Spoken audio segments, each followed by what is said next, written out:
Friday night lights. Roaring V8s kicking up a storm in the night. Welded frames rattling, tires screaming, hold on tight. We live for the slide boys, that's our birthright. Cornbread man's grilling, got the ribs on the pit. The chasers wheeling deals, never gonna quit. Marine standing tall like he owns the whole track. Biscuit boys eating biscuits, got gravy on his back. Dirt report coming at you loud and clear. Talking slide jobs, wrecks, and racing gear. From the high banks to the flip-flop balls, we interview the kings of these southern walls. Slide them sideways, kick up that dust cloud high. Dirt track heroes riding under neon sky. Midnight rider howling, Hot Wheels burning rubber. Desi calling the shots, ain't no other.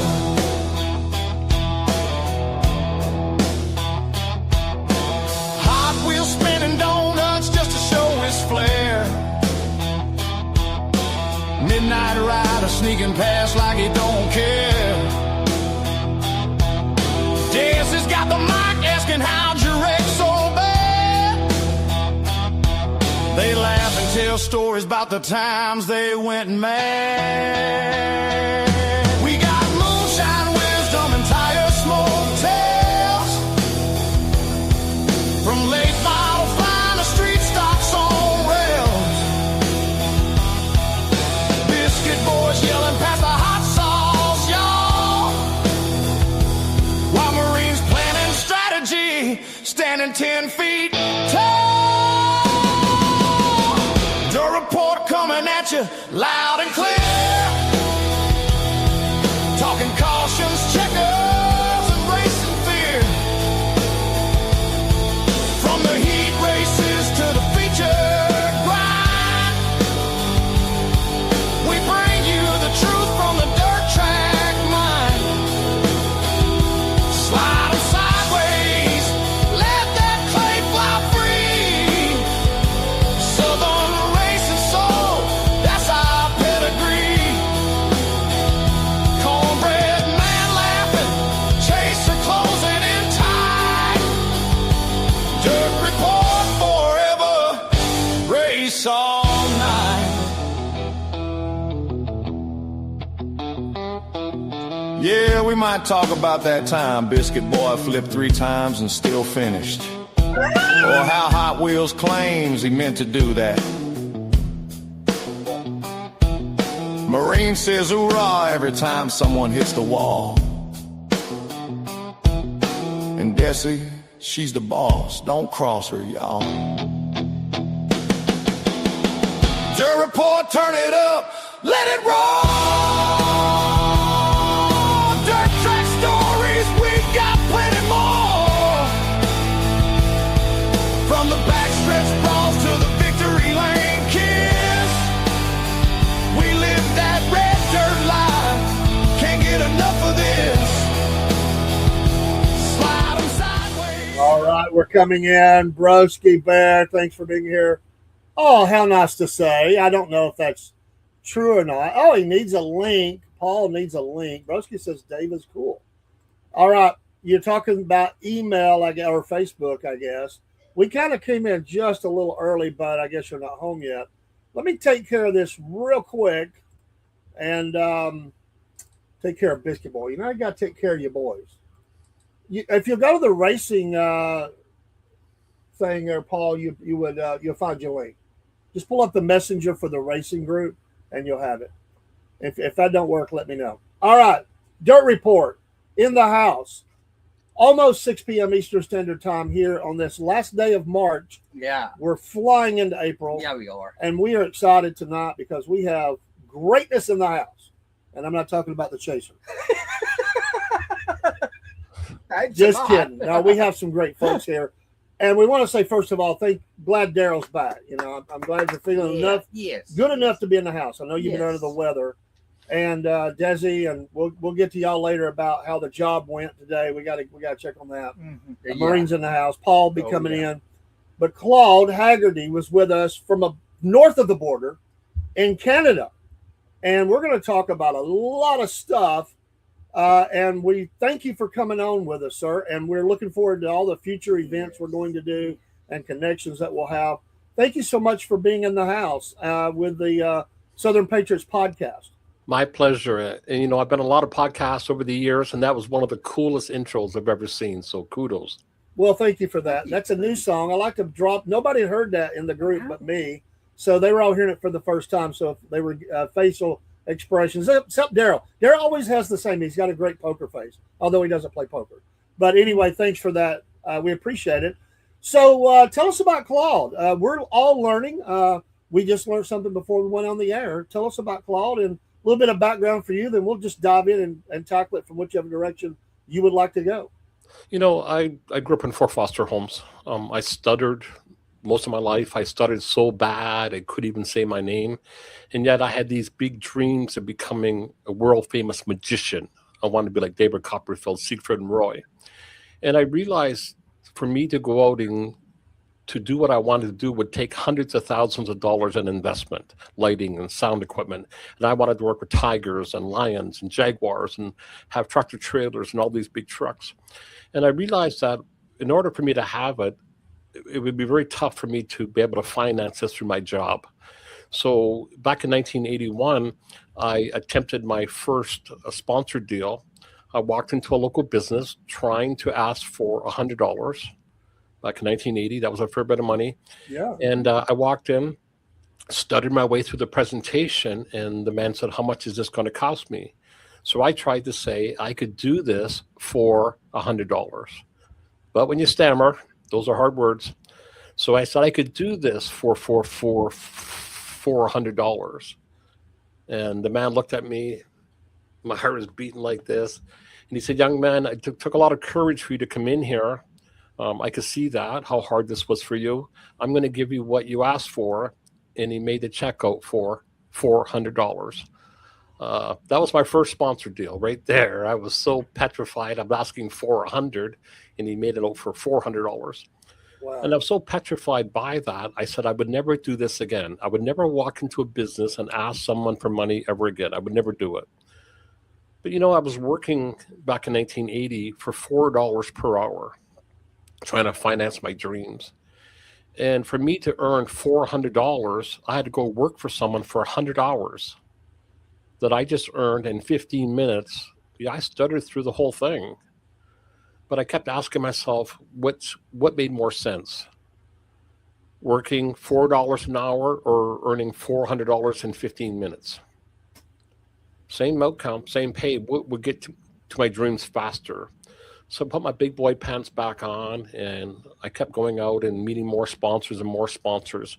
And I started simplifying this so that I could do this. And I raised $8 million in sponsorships. Wow. Going on. Impressive. Which gave me some tremendous advantages. It changed the way I traveled across this country, on my own tour bus and all the trucks I need and bought all the props. And I was able to generate millions of dollars for charity through all my events. I built one of the largest magic shows in Canada. I had lions and tigers and jaguars and 16 staff. Back in 1986, when they opened the West Edmonton Mall, which is like your Mall of America, they were looking for an entertainer to perform for 140,000 people. And they had 2,000 proposals, which my proposal was accepted. And I performed there for 140,000 people. Two of my employees used to race dirt track. This is how this started, my friends. This is why I'm here. So I sponsored 2 of them for 12 years, and I got a chance to see what it's like to be a sponsor. And, I didn't get a whole lot of value from that. And for the longest time, I was a little bitter about that I didn't get a whole lot in exchange. But then I realized it probably wasn't their fault because they didn't know how to take care of a sponsor. 2010, one of my high school buddies purchased a local dirt track here in Ontario. We are now the longest running dirt track in Canada. This is our 75th year this summer. And 10 years ago, when he bought the track, I started helping him land sponsors for the track. And I also helped the Speedway to implement some strategies that I learned as a magician to put another 200 to 500 people in the stands every Saturday night by partnering with local nonprofit groups on a win-win opportunity. 2018, I retired from show business after 36 years on the road, 11,000 gigs, over 8 million in sponsorships. I opened a brick and mortar sandwich shop, which was also very highly sponsored. My $7,000 meat slicer come from a sponsor. My $4,000 pop machine come from a sponsor. I'm not going to pay for this. I'm a sponsor guy. Sorry. Which is kind of cool. That's how I pay for everything, by the way. I mean, the computer I'm talking to come from a sponsor. My clothing, my car, everything comes from sponsors for me. But we had a regular customer that come into our sandwich shop on a regular basis, and he was looking for a sponsor for his race car here in my local community. So I go down this rabbit hole again, and I sponsor him as a sandwich shop owner. 2019, a few months later, just as COVID was coming on, there was a very bad fire, and 9 teams lost everything in one night. Lost their cars, their haulers, their fire suits, their tools. The fire was so intense, it took 5 days to put the fire out, including the car I sponsor. So he come to me and said, I don't know what I'm going to do. And I said, go get more sponsors. And he said, it's COVID. Who's going to sponsor me during COVID? Because here in Canada, we could race during COVID, but we were allowed 100 spectators in our stands. We have 2,200 seats, but we're allowed 100. Wow. So he said, who's going to sponsor me when I tell the sponsor you won't be able to come and see a race because you won't even get a ticket? Because we only have 100 and there's 5,000 people looking for them. So I met with him an hour per week on Zoom for about 6 weeks. And he landed 21 sponsor deals in 42 days. Wow. Amazing. He did 21 presentations, landed 21 sponsors, which is not bad. During COVID, while the track was closed, he replaced everything. He went on a podcast. He mentioned my name quite a few times during that podcast because they asked him, how did you land 21 sponsors? He said, this magician,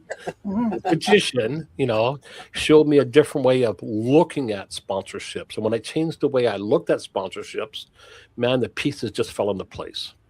So a few teams reached out and they asked, are you the guy who waves that magic wand and we get sponsors? It's like, it's not that quite that easy, my friends. There is some work involved, okay? Yeah. But I do look at sponsorships a little differently. And when I look at differently, different things happen. So a few more teams reached out, I helped them. And then in 2024, I did an experiment. I took 100 teams. They were go-karts right up to all levels and probably anywhere in between. And I put them in a Facebook group. I helped them for 6 weeks, and we generated over $1 million in sponsorships in 6 weeks for those teams. Incredible. So I knew I was onto something because they were doing 10 to 20,000 a piece in 6 or 8 weeks' time. I wrote a book called Pit Stop the Sponsorships. It was on Amazon, and I was able to feature about 25 of my students in my book and tell their stories about how I was able to help them to look at things a little differently and get the results. My youngest student was 8 when I wrote the book. He's 9 now, but he did $40,000 this year to race go-karts. Amazing. At our local track. Yeah. So here's the thing, okay? Go to any track anywhere in the world, take 100 teams, line them up against the fence, and give them one instruction. Those of you who have enough sponsors to race for free, please take 2 steps forward. There would be 95 out of 100 still against the fence. And I think we both all agree it's probably 97, 98, 99 against the fence, but I'd rather say 95 to be on the safe side. Sure. But you'd have a hard time picking 100 teams at random and finding 5 that are completely self-funded. You would have a hard time, and I would go all in on that. So if someone looking from the outside, because I'm not a racer, we have to ask the question, if sponsorships are so important to racing, if it's that important, why are 95% struggling with this if it's that important? Amen. And in the beginning, I was not able to answer that, but now I can. I can tell you why. I look at getting sponsors like making a cake. If you've never made a cake and we needed to make a cake, the wisest thing to do is go get a recipe and follow that recipe to a T. So in order to make a cake, it tells you, go to the supermarket and buy these ingredients. So you go buy your eggs and your butter and what it says. So you come back, and today we're going to make a cake. You open up the recipe, and there's 5 simple steps to making this cake. Step 1, preheat the oven to 350. So you go set the oven to 350, no problem. Step 2, break 6 eggs, put them in a bowl. Oh, we could do that. Step 3, add a cup of flour, a pinch of this, a pinch of that, put it in the oven, set the timer, and when the timer goes in 45 minutes, you open that oven door, you have yourself a cake.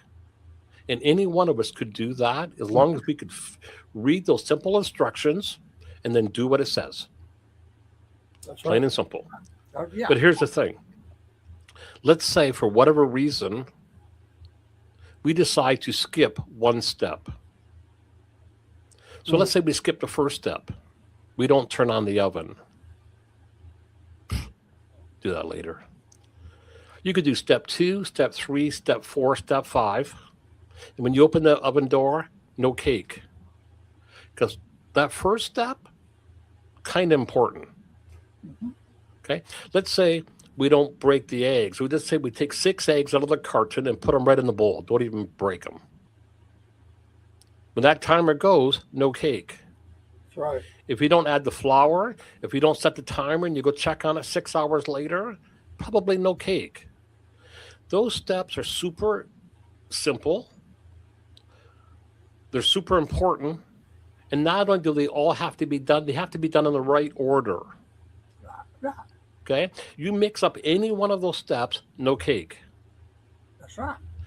With sponsors, having done millions on my own, helping more than a couple hundred teams excel at sponsorships, I can tell you with absolute confidence, there are 5 key steps to landing a sponsorships. Each step, super simple. But guess what happens when we omit one step? No cake. Yeah. So far, so good? Because each of those steps, super simple, but each of those steps, super important. That's And when teams come to me and they're struggling with sponsors, I already know they are missing one of those 5 key steps, at least one. In fact, most teams are missing 3 or 4 steps. Some are missing all the steps, completely missing all of them. Close, but not on target. They almost did this part, almost got this part, and they're wondering why they're getting no sponsors. And the reason 95 out of 100 are struggling is because they are missing one of those key steps. Those that you helped, when you showed them and they were able to attain that, and I mean, was it like? Did it transform their thinking? I mean, because you would think when you see that, it would be like, I'm looking at this totally different now than I ever have before. 100%. Okay. And here's the thing. So when I work with teams, one of the first things I help them do is to identify who are your best partners. Most teams go about this the wrong way, in my opinion. So most teams are off the mark right out of the gate. So I'll reveal the 5 steps and we can talk a little bit about each one. But step 1 is to identify who are our best partners. And instead of trying to chase the whole world, anybody with an email address, I help teams pick 20 businesses that I want them to focus on.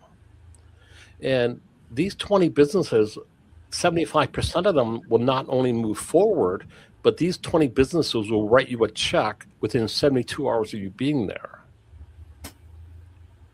And I'll say that again. These businesses will write you a check within 72 hours of you being there. if someone give you a piece of paper, put a line down the center of the page, on the left side, there's 20 businesses that'll write you a check this week. And on the other side of the page is 700 other businesses that will get back to you in 18 to 24 months with a no. Which one do you want to start with first? Absolutely. Yeah. Step 2 is to establish a little bit of credibility with those 20 businesses before you send them your proposal or pitch them in any way. Most teams skip that step. They just fire off some BS proposal to total strangers, wondering why nothing's happening. It's because you have no credibility. And think about this. When was the last time a total stranger emailed you and said, hey, you don't know me and I don't know you, but if you send me 5,000 American dollars, when I get my gold out of these hills, I'm going to send you $1 million. We're going to be rich. When was the last time you sent out that check for $5,000? Yeah, exactly. Why? Yeah, because you don't know them, you don't like them, and you don't trust them. that's right. So what do you think what happens when we send some total stranger our sponsorship proposal? Same thing, okay? So step 1 is to identify who are our best partners. Step 2 is to build a little credibility. Step 3 is getting the invitation down right. How do we invite them in a way that opens doors, not closes doors? Most people reach out by saying, hey, do you want to sponsor a car? Not really. No, I don't. Or can you help me? Can you give us money? No, I don't really have money I want to give away. Sorry, I really don't have any that way. And rather than saying, hey, can I send you a proposal, or who your decision maker, or whatever, if they reached out to you and said, hey, I like what you do there. I'm a customer. I'm familiar with your business. What if there was a way that you and I could mutually benefit? Or what if we could mutually prosper by helping each other? Would you be open to having that conversation on what that might look like? How about we brainstorm on what that might look like? You'd be, hey, I'm open to that. We could mutually profit or mutually benefit. Yeah, I'm open to that. But do I want to just throw away money? So just by changing the way we ask that question, that opened way more doors. Yeah. Okay? I've always said relationships are the key to anything. If you don't know somebody, you're never going to 1,000%. 1,000%. So we're going to identify the right people. We're going to build a little credibility with them. We're going to invite them the right way. Step 4 is to create that irresistible offer. How do we make them an offer they can't afford to turn down? Instead of setting a proposal and praying they say yes, oh my God, I hope I get this. Yeah. I'd rather send you a proposal or meet with you in person, preferably, and let me make you an offer you can't afford to turn down. The first real estate agent that says yes will get this. I'm going to do this, this, and this, and this, and this, and this, and this. And I come to you first because I know you, like you, and trust you. Maybe you're my realtor, you're my friend, you're somebody I already know, like, and trust. If you say yes, this is all yours. If you say no, feel free. I'll offer it to another realtor. And you look at this and going, I'm in. Thought so, because I dare you to say no. Just say pass. And I'll give you an example of that. If I showed up at your driveway tomorrow morning and I had a 1957 Corvette, 5,000 original miles on this car, mint condition, I won it in a draw, but I can't keep this car. I have nowhere to park it. I don't drive standard. And my wife really wants to go on a cruise. And Dave, since you and I are really good friends, if you could come up with $5,000 within a week, I'll give you the keys to this 57 Corvette. If you say no, maybe I'll see if Daryl wants to call, or maybe we have another mutual friend who might want this, but I come to you first. When I left your house, the only thing you have on your mind is, how am I going to get my hands on $5,000? Yeah. Absolutely. And here's why. If you say yes, this will cost you $5,000. If you say no, this is going to cost you $50,000. So feel free to pass. Yeah. And this is what we want to do with our sponsorships. We want to add so much value to them that to say yes will cost them $2,500 to $10,000, But to say no might cost them 30 to 50,000 in lost opportunity that we could generate for them. Yeah. So they look at this and going, I can't afford to pass this up. You know, I was able to get 1,000 real estate agents to send me 1,000 each. That was a good idea, generated $1 million right there by just doing this a little differently. And then the last step is to create a little urgency.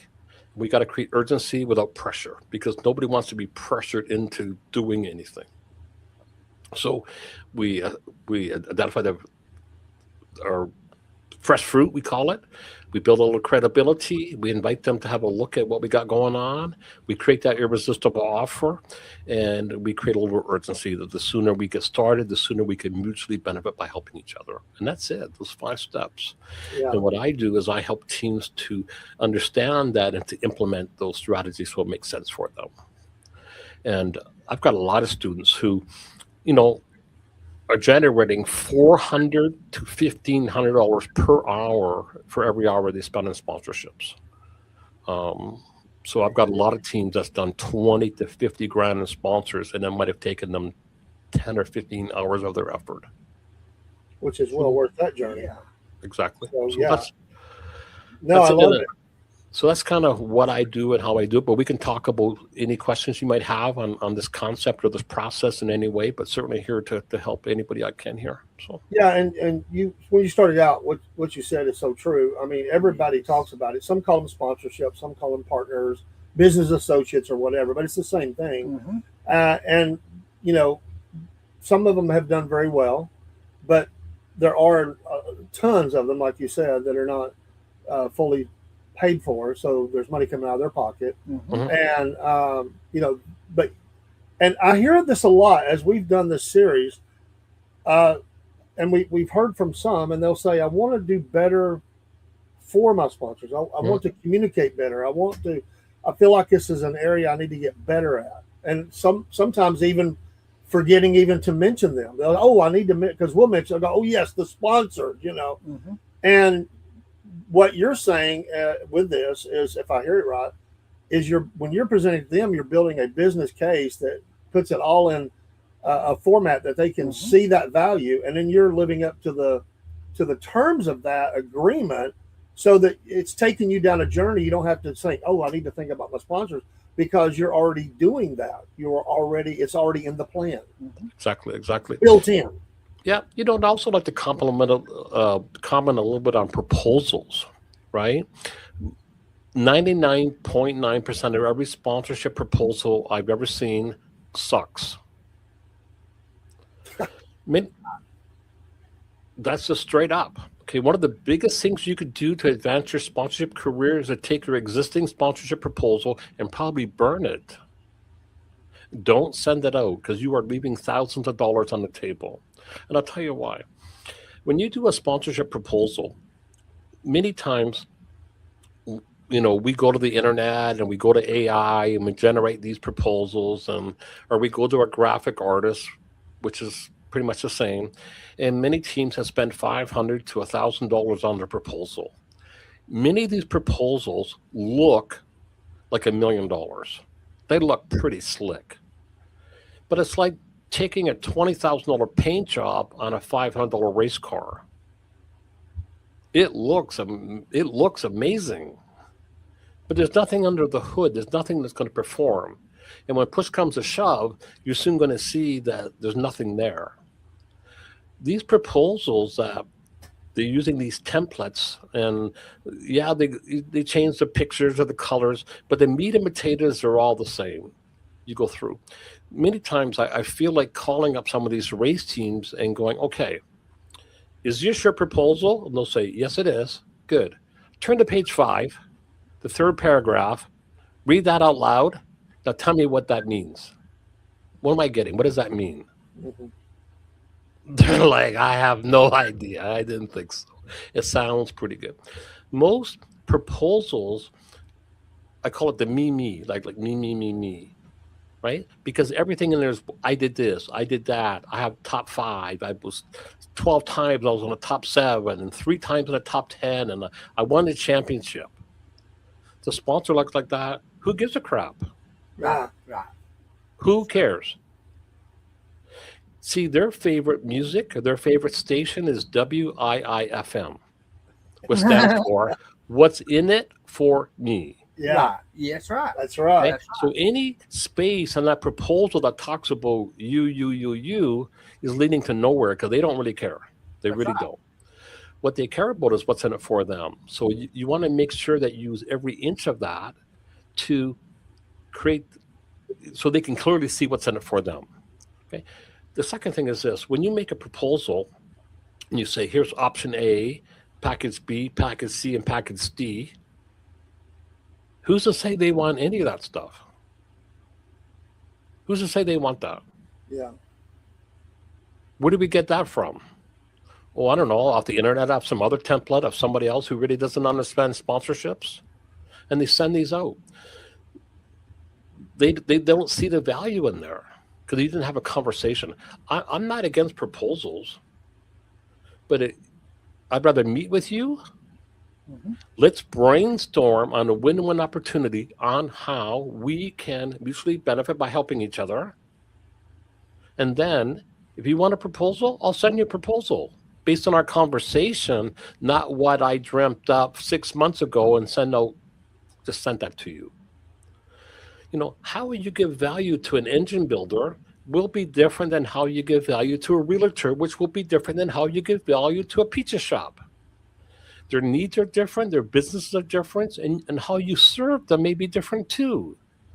So sending these one-size-fits-all proposals, That's you're a good wasting your point. time. Yeah. So most teams are not only sending these proposals to total strangers, but they have no credibility. So they're even compounding it that much worse because they don't get back to you. When you talk to companies like Velocita, they could have 7,000 to 10,000 proposals a year. So imagine being the CEO and you have 5,000 proposals on your desk. They all look the same. They all smell the same. They all got the same buzzwords inside, all the catchphrases. Mm-hmm. Mm-hmm. And none of them answers this question. Out of the 7,000 proposals, why should we pick yours over anybody else's? Yeah. Most people have no idea how to answer that. And this is why they're not selected. Once you have attained that sponsorship, do you find that it will multiply over years, or do you have to approach it the same way each time? Do you have to bring that back again and relook at the numbers or relook at the proposal or what's in it for them each time? Well, here's the thing, right? Our goal is to give each sponsor 2 to 10 times on value, right? And one of the ways we do this, okay, is by asking questions, asking the right question. One of the things that I share in my training, which is, I'm going to give you a big tip right here, is when we're actually meeting with them, we ask this question. Over and above some of the things we talked about, what's one thing I might offer to you that might make this a home run for you and your business? Mm-hmm. And they're like, well, it doesn't matter. You got lots of value here. No, what would knock this out of the park? What would knock this right out of the park? And I'll give you an example. One of my students, Dave Mammal, who was the guy who had the fire, was meeting with a local college here in Ontario. They went to the college. They presented this, and they were asking for like $2,500. Then he asked that question, hey, what's one thing we could add that might make this a home run? They said, well, there's one little thing. We would like to know if you could put the sticker about the size of a hockey puck. Could you put this inside the car?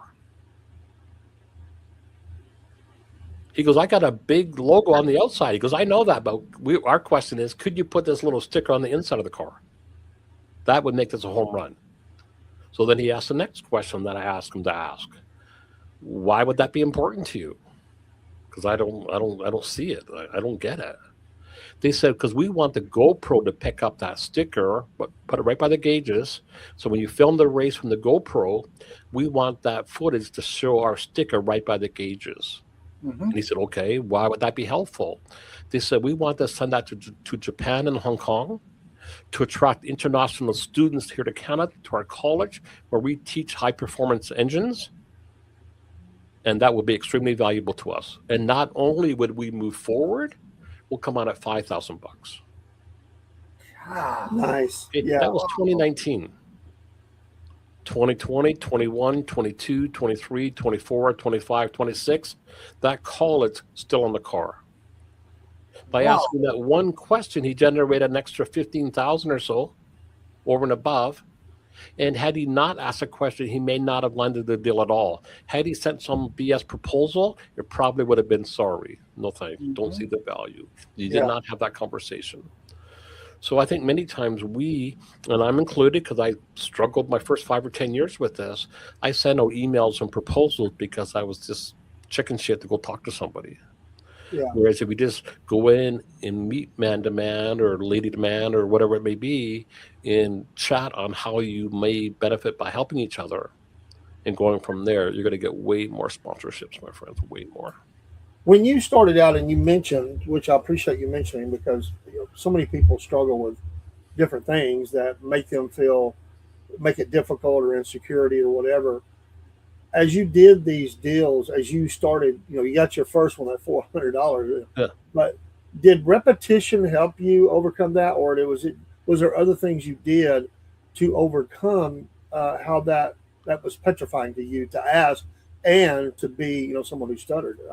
How did that go? No, and that's a great question. To me, one of the easiest ways of doing this in the beginning is going out and meeting with people you already know that can trust. Right? And there's 3 ways that I find that you can leverage this know, like, and trust. One is approach businesses that you already know. Maybe they're friends of yours or they're a relative of yours that have a business. I hear a lot of people saying, hey, I don't want to go bug my friends. I only want to work with friends. Yeah. Right? If we're not friends, I prefer not to work each other because because my friends take care of me and I take care of my friends. Right? And here's the thing. Let's say I'm a real estate agent. And you don't approach me because we're friends. So you approach another realtor and they sponsor your car and they get 1 or 2 leads of people. Maybe it's a buyer selling a home and that realtor goes out and makes $27,000 commission. And you never even gave me the opportunity because I was your friend. Mm-hmm. That's a great point. Mm-hmm. How would I feel if we're friends? So don't prejudge whether your friend would be interested. The only reason you shouldn't approach your friends, if you're going to go take their money and not give them any value, then don't go to your friends. That's right. But if you have genuine intentions of creating a win-win, why would you not want your friends to benefit from that? Why not?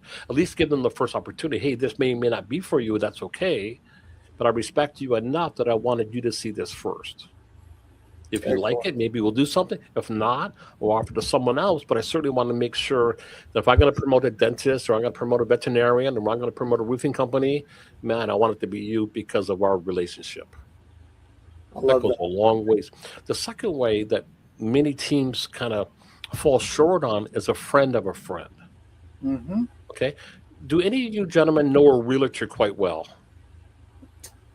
I used to. They're not in realty anymore, but I used to. Okay, and just for demonstration, what was that realtor's first name? It was Jim. James? Jim. Jim? Jim. G-E-N. Jim. Jim? Jennifer, like Jennifer. Jennifer, okay. And could you tell me anything about Jennifer, like about your relationship, your friendship? How did you meet Jennifer? Well, I think it was through school, kids, stuff like that. Met through school? Yeah, kids are friends. Kids become friends, and then you meet parents, and that's kind of how that. Okay, so your kids kind of become friends, and then you kind of met them through. Yeah, and then we got into clubs together. Our kids got into clubs, so you're meeting each other a lot through clubs and civic groups. And is there anything funny that you can remember about Jennifer that if I mention it, she would get a good laugh? Is there anything that ever you can remember something real quick that happened between you and Jennifer was real quick? Well, things our kids said, okay. we would chuckle over things that the kids said in the group settings, and sometimes the kids will say something you're like, whoa, where'd that come from? Like something like I remember one they were talking about boys, and we're like, whoa, you're too little for boys.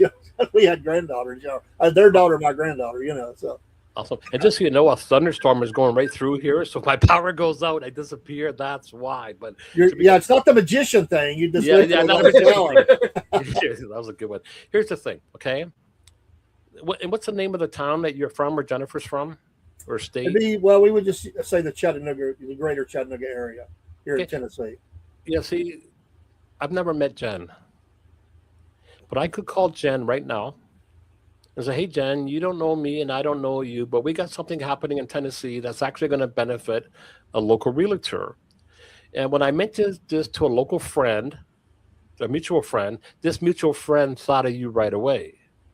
Now, this mutual friend tells me that you've known each other quite some time, and you actually met through your kids. And your kids, you always say funny things, and you guys have a lot of chuckles together. And she would say, "Oh my God, you're talking about Dave." Yes, I am. Bingo. Okay. Hey, Jen, what I have may or may not be for you, but I promised Dave that you could see this first. And Jen, if you like it, maybe we'll do something. If you don't, that's okay. I'll offer it to another realtor. But I did promise David you could see this first. Yeah. See, Jen would meet with me. We may or may not do something together. That would remain to be determined. But she would meet with me with very little reservation because she doesn't know me, doesn't like me, doesn't trust me in any way, but she knows you enough that she knows you would not have sent me to her if this was not to her best interest, Right. right? So I would feel comfortable and she would feel comfortable because of our mutual connection to you. But if I called Jen and she answered, "Hey, realtor here in Tennessee," and I say, "Hey, Jen, I don't know you and we don't know each other, but do I got a deal for you?" She'd be like, "Stay away. I'm not interested. Leave me alone." It would be completely different than having that mutual friend. Right. And I think more and more teams need to leverage that. I could access anybody I want. I never have a problem to getting to the decision maker. I just find someone who has access to that decision maker and get them to introduce me to the decision maker because they have access. I don't. That's right. The worst way is to call up their gatekeeper and going, "Hi, I was hoping to meet you with the decision maker." Yeah. Yeah, sure, young man. Our president makes 1.7 million a year. I'll just go get him down here so you can yak to on the phone. Yeah, I'll just go see if he can come down here and talk to you right now. And it's probably a good thing he doesn't come to the phone. Because what are you going to say? "Hi, can you send you my proposal? Uh-huh. What's your email?" Yeah. They're like, "We're not interested right now. Thank you very much." You Whereas- mentioned something else that's very important too, if I may just plug in here real quick. Pressure. It kind of stuck with me because there's been a couple of deals in my life where I did know the person fairly well, not as good as some, but I had built some sort of relationship. There was a little bit of level of trust. They gave me information to look over, and I wasn't quite sure at this moment. And the pressure came in that I had to make a decision like on a day, or the decision was forever going to go away. And I pulled back a little because it didn't feel right. It felt mechanical. It felt not caring. It felt offensive to me. And then when I said I just need a little more time, what they said after that convinced me that I'd made the right decision, and I didn't like their attitude at all about it because they said some very negatory things about me that I had forever missed the boat, basically. And now, and they said, I don't know how they expect to exceed, but they said after this day, if I saw you starving on the side of the road, I wouldn't feel one bit of compassion about passing you by. See. Unbelievable. No, 100%. You know, and I tell you, it's all in my training, which I'm going to offer your viewers access to an hour training at no charge to help them with these steps here. And hopefully that's okay. I mentioned that. Sure, absolutely. But, you know, when it comes to urgency, how I like to do this, and again, this is in the training that I'll set your viewers up with, is I like to do this on a first come, first serve basis. So I would say, "Hey, Dave, you know, I'm looking to partner with a local realtor on a bit of a win-win opportunity here. And because I know several realtors, you included, this is a first come, first serve opportunity. Okay. But I come to you first because I want you to see this first. Yeah. Right. Now, look at this, pray on this, meet with whoever you got to meet with, take your time.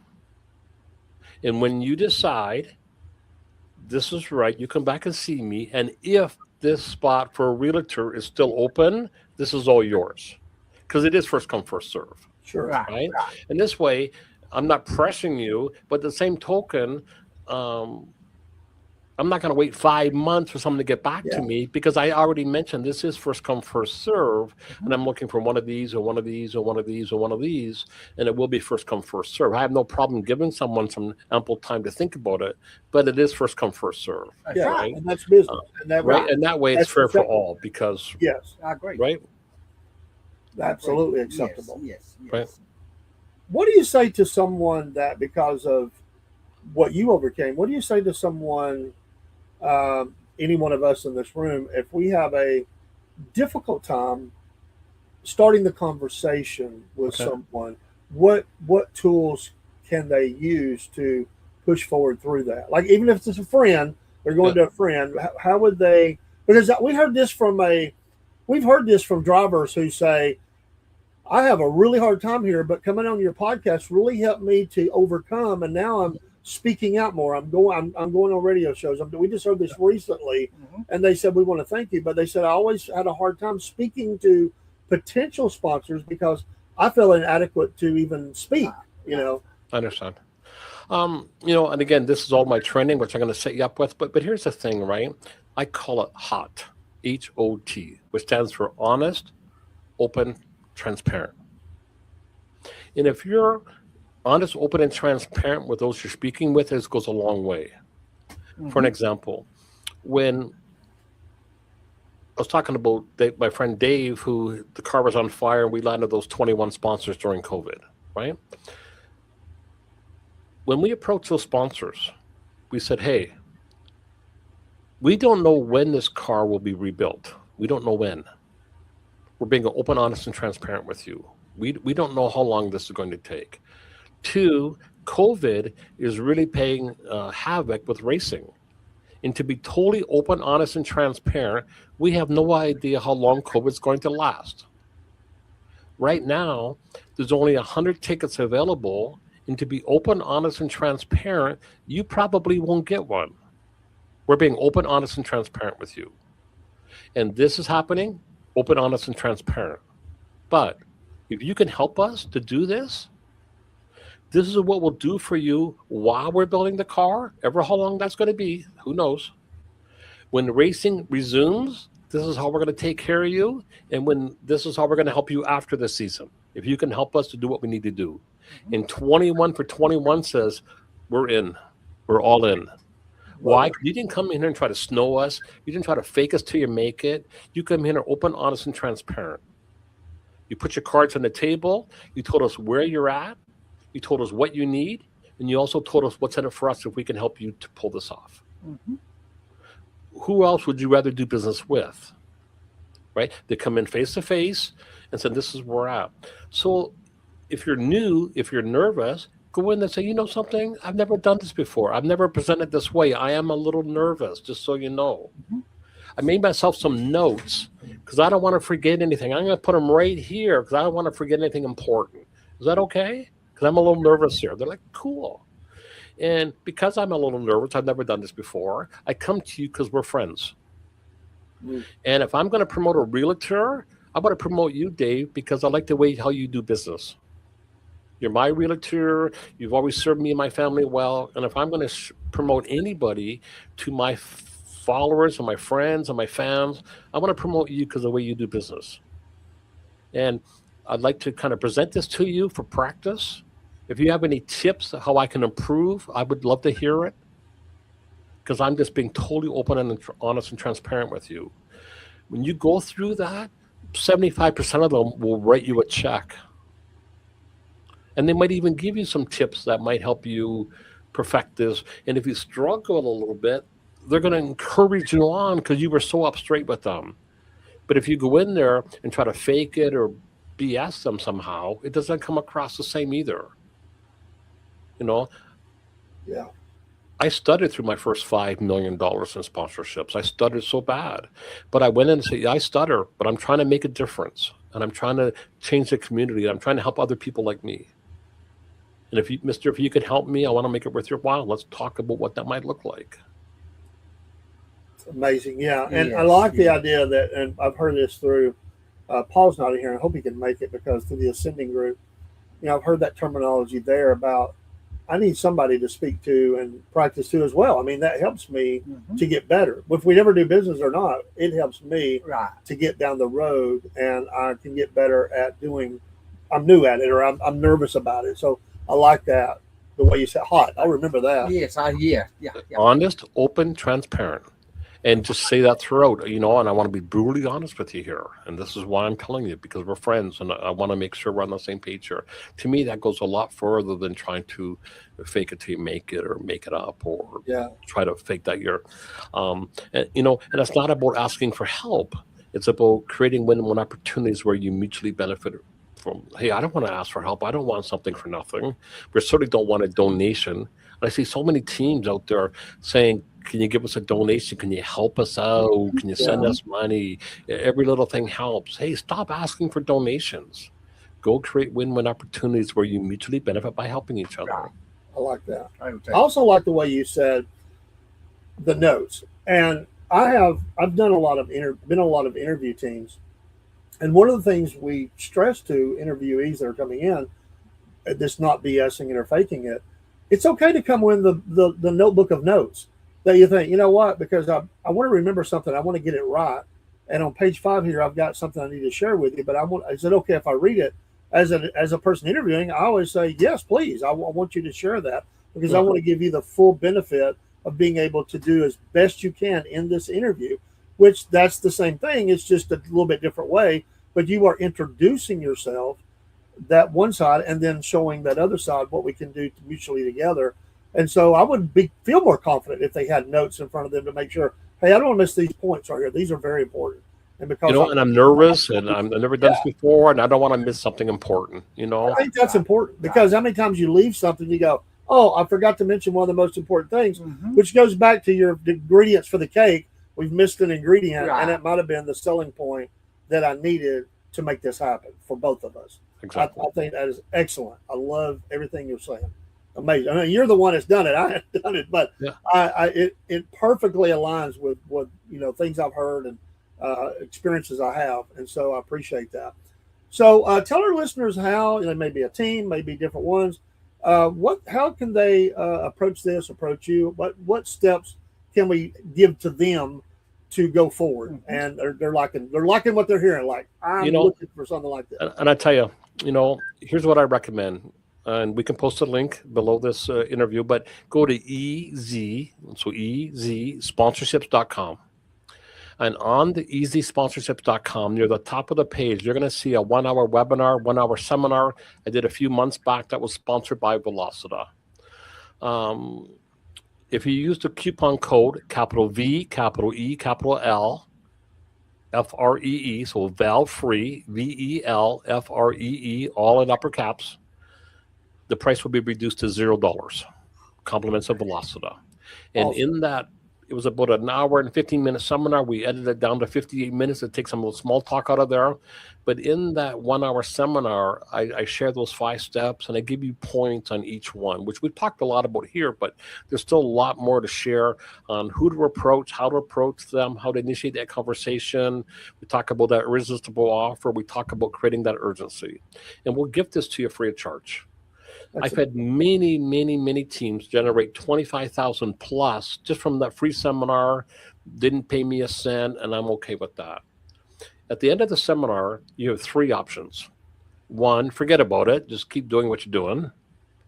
2, go and implement some of the things I share and get yourself sponsored. Or 3, reach out, chat with me about me helping you to implement that to speed up your results. That's it. I have a 6-week plan and I have a 1-year mentorship program where I help you for a whole year. But first, learn what you need to know, because if you are missing one of these 5 steps, good luck. Yeah. And think about this. Contact the wrong people. Let me know how many sponsors you get. Exactly. Contact them with no credibility. Let me know how you make out. That's right. That's right. Invite them. Just send them messages through Messenger and saying, "Hey, do you want to sponsor a race car? Yeah. Let me. I love to see those checks when they come in. Yeah. Do not send a proposal. Let me know how you make out." Right? Yeah. These steps are like that cake. If you contact the wrong people, you're done. If you have no credibility, you're done. You invite them the wrong way, sorry, no cake. That's right. If you don't create that irresistible offer, no cake. And if you don't create urgency, let me know when they get around to writing a check. Because 6 years from now, you'll still be waiting to collect on that. Right. In another way, and it reminds me of, here we are. We're a media group. We're a podcast. We're radio. We're going to go to TV, but I see these people that are creators, whatever. They're podcasters. They're media of some type. We're all media, and there's a mentality among some that just because I'm great, people are going to come in the droves and support me because I'm great, and that doesn't happen. And there may be that 1 out of a million that does that. But they're so frustrated. They say, nobody comes to my show. Nobody comes to my channel. They forget so important what you just said at the beginning. You've got to build relationships. Right. You have to talk to people. You got to present something to them they benefit too out of it. It may be different from sponsorships, but it's the same principles. You 100%. can't just sit here and say, everybody's just going to come love me. I'm King David down here in North Georgia. No, it doesn't happen that way. But they treat it that way. And they don't grow, and they get frustrated, and then they quit. Mm-hmm. You have to treat it different ways. You That's can't right. just go into it thinking that just because I'm who I am, people are going to stop by, they're going to love me, it's going to work. You got to build those relationships. It has to happen. I so agree with everything you've said. I would say. And I'm going to add one more thing to this too, if I can. I don't want to take too much time here, No, but I you're certainly good, want to brother. add to this. You're fine. Winning does not equal sponsorships either. People think if I could just win more races, the sponsors will come knocking on my door. No way. There's lots of people with track championships that don't have a sponsor or enough sponsors. And here's the thing. You're a business owner. You got 2 teams in front of you. Team A will win 12 times this year. You go there with them. You can put your pom-poms on. You can cheer. That's your car. But they won't do one thing for your business. You have another sponsor, another team that they never finish in the top 5. They might be in the top 10, but they haven't won a race. But if you sponsor them, he'll bring 4 of his friends that have $20,000 in their pocket for a roofing job. Yeah. Which one would you put your $2,500 to $5,000 on? Yeah. I know which one I'm going to put mine on, the one that can show me clearly on how they're going to benefit me and what's in it for me, opposed to some of these teams that win. Yeah, it looks amazing on social media. Here's another thing too. Like a lot of people in their proposals are saying, well, I got so many million followers and this video has 17 million views. If it doesn't make my cash register ring, then who cares? That's right. That's right. If a million people in Africa saw that video, how's that going to help my business here in Ontario? Explain me. Right. I agree. And it doesn't. So what good is it to me? Yeah. Right? Absolutely, my friend. Just like when I call these drivers, like I called him, told him who I was, and I told him I'm a co-host of Southern Patriots Racing Hour. I sold myself to him, and he could come back, would deny me, talk to me, but I put myself out there, and I feel confident because I did that. Well, Dean's come a long way. I mean, the first time he took this over, I know that had to be difficult. It was. I challenged him to overcome some things that's hard for him. It probably has been, but he's done a fantastic job building those relationships. In fact, he handles all of it. I do very little in that area. Thank you. And that's the area one of the big areas that he does for our team is that, and he's done an excellent job. Thank you. He probably thought Dave's crazy when he first started, but he had the want to. He had the desire to do it. Yes. And he went into it with a win Mhm. attitude. And I said, if you go into it with the right attitude, if we present ourselves the right way, they will come. Yes. I said something like that. Yes. But it's not just, hey, you want to come on a podcast. No. That's not what we want. Mm-mm. We want to build a relationship. Mhm. We want to be beneficial to each other. We want to help these folks. We're not just looking for clicks. We're looking for the story. We're looking for how to share your story, which also helps us share our story. Yeah. And I appreciate you sharing I do too. the beginning of that, Yes. you know, and where you were at and how that was for you. And I can imagine how this is going to help people out there who hear those same things, and it would be great for them. So awesome. Yeah. If you would too, if you have time, just send me that information too, and I'll put it on a something, and we'll put that out there. So for people, when we re-air the video, we'll air that with it, Mhm. and so people can follow that and make connection, because that's what it's all about. Then make a decision about how they want that connection to be. You know, I'm offering this 1 hour workshop, compliments of Velocita. You know, if you're listening to this, do yourself a favor, do your team a favor, do your family a favor, invest 58 minutes in learn, you know, go through that seminar with those 5 steps. And at least you know what those steps are. Now you can be at least conscious of that, and feel free to go apply it on your own. That's okay. But again, if you miss one of these key steps, there will be no cake. That's right. That's right. Great stuff. He's right. Thank you, Claude Haggerty from the north of the border, Canada, and Yeah. we do have a race team that has been on the program from Canada, and they're very successful. Have a lot of sponsorships. Yes. They've definitely done very well, and Mhm. so I think they built the cake. So Yeah.